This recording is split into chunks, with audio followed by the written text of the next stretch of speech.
Hello there, right here, and we got a brand new snapshot. This is 1.17.1 pre-release 1.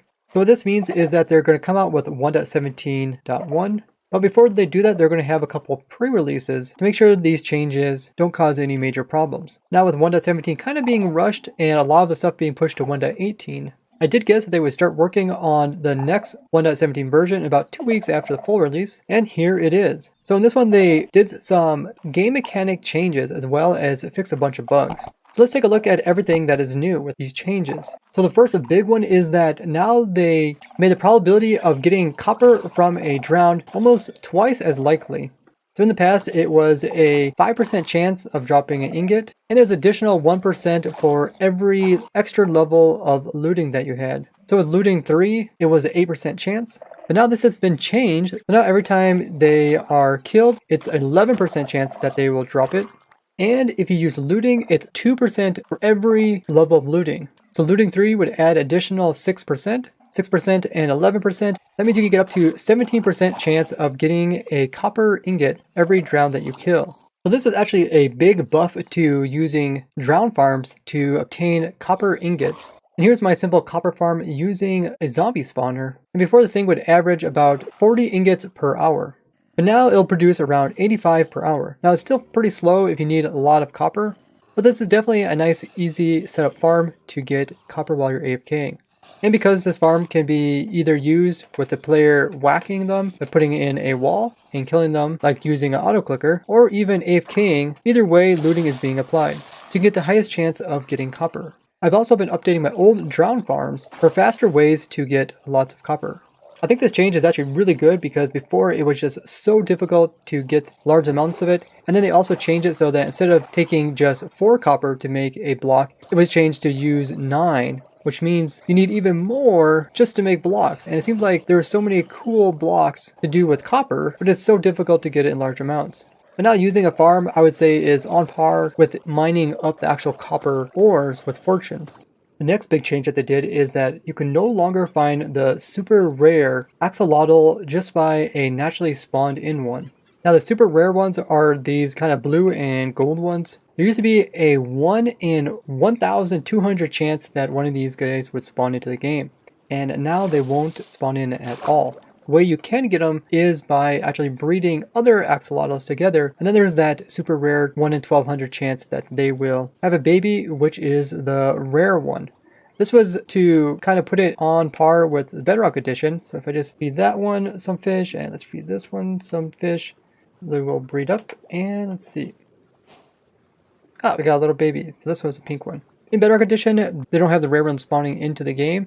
So instead, the only way to get it is by breeding, and they add this to the Job Edition to make it harder to get. Otherwise, you could just use like an axolotl farm to get a bunch of them to spawn in and pick them up. And I was actually on stream designing this new farm, which is specifically designed to try to get the rare one before updating to the 1.17.1 version. So just like my axolotl farm, but except we're going to try to move them up with bubble columns up to the player, or you can automatically have it be killed.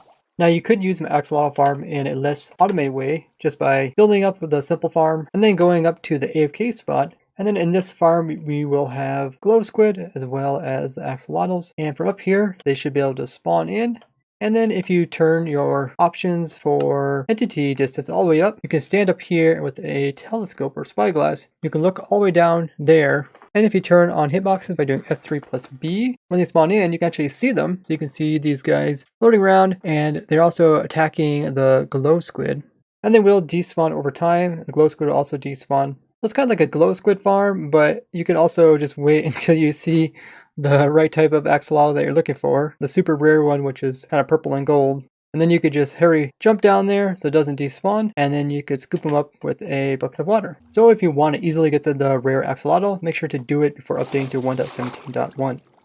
And I live stream every Wednesday, Friday, Saturday, and Sunday. Whenever there is a new snapshot, I do a special stream with the viewers. And we hop onto my snapshot testing server, which is always open. And you guys are able to join me as we play around with the latest features. And thanks to Bisect Hosting for making this possible. They host Minecraft servers so you can play with your friends in your world. And if you use the code RAY or use the link in the description, you will get 25% off for your first entire month. And doing so will support me and allow me to continue to do amazing things in Minecraft. And thank you everyone who has used it so far. Now the next one also has to do with breeding, and it's to do with screaming goats. So there's a 2% chance that screaming goats can spawn into the game, but now they made it so that if you breed 2 goats, there's a chance that you could get a baby screaming goat from 2 normal goats. Now I actually did design a goat farm, which is this thing right here, but because they decided not to add the goat horns until 1.18, goats currently really don't drop anything. They don't even drop mutton. So I didn't show this farm in with the other ones, but it could be used to get screaming goats. But now that they added the breeding in, you have other ways to get them. If you're wondering what's all good with the screaming goats, I did an entire video covering that, which I'll link down below. They did another big change, which is they doubled the speed in which cauldrons can fill up with snow layers. So 1.17, when it snows and you have an empty cauldron, it will slowly add layers to it.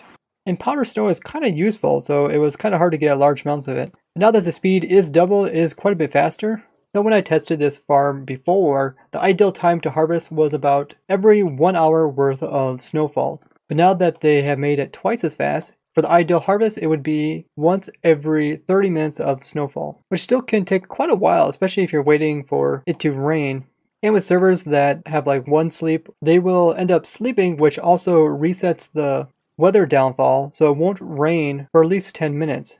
So if someone keeps sleeping away the night, you'll never actually get any powder snow on your server. So keep that in mind if you're trying to farm this. The next change that they did is they have it so that Zombie Villager, Husk, and Drowns will no longer pick up glow ink.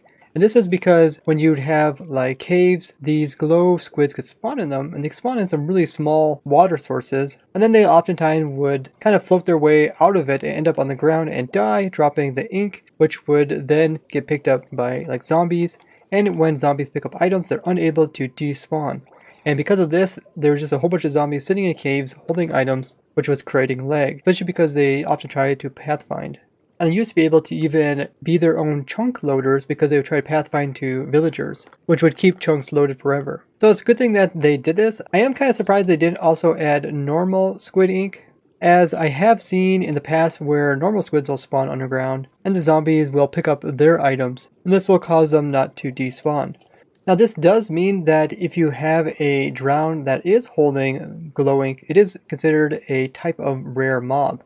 Because in the future you won't be able to get this. If I go ahead and go into an old version, this is 1.17, and I was able to give a drowned a glowing. If you want to get a rare mob, be sure to do this before updating to 1.17.1. This is very similar to like having the baby piglin, which is holding the leather item.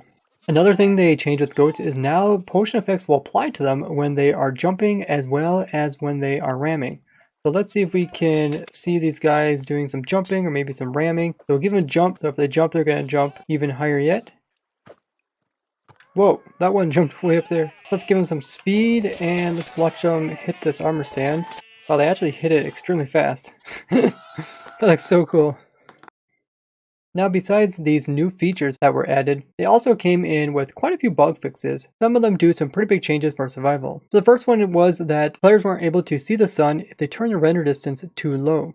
Now they also fixed a bug where withers were able to have any type of potion effects applied to them, besides the normal healing potions, which would always damage them because of undead mobs, and damaging potions, which actually heal them because that's how undead mobs work. So stuff like Turtle Master could work on them. It'd make them move extremely slow. You also could do invisibility, so you don't even see the wither.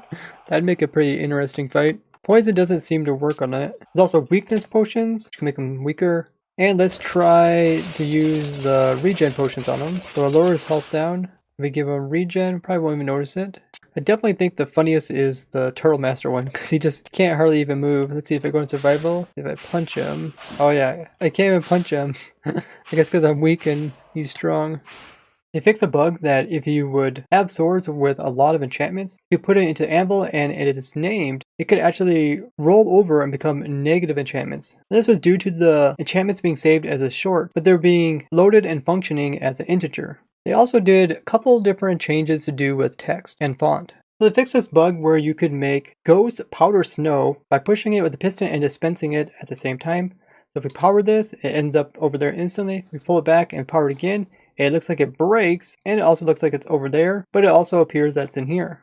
And this is actually a ghost block right here. So if I update this by trying to place something there, it will instantly vanish. And we played around a lot with this during the snapshots. But since it is a ghost block, if you hop inside of it in survival, you don't actually freeze because it's not really there for the server. But walking through it actually does slow you down, which is kind of strange.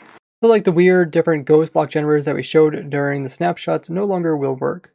They also fix a bug using the item command, which you could sometimes get ghost items in creative.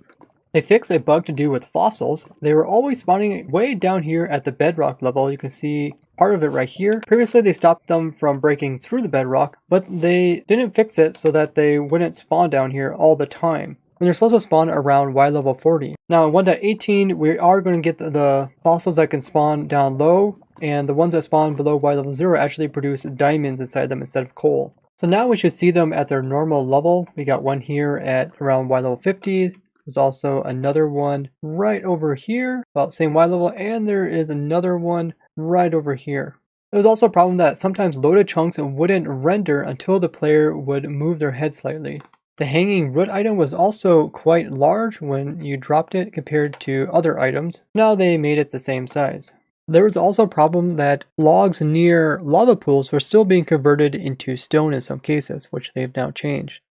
World generation data packs were also causing crashes or soft locking of the game. They fixed a bug to do with when placing down heads with non-existent players would cause large amounts of lag on servers.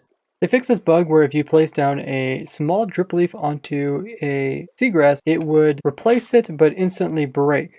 There was a problem if you would have a ender pearl in a bubble column and you would log off of a server, the pearl would despawn. But normally it only despawns when the player dies.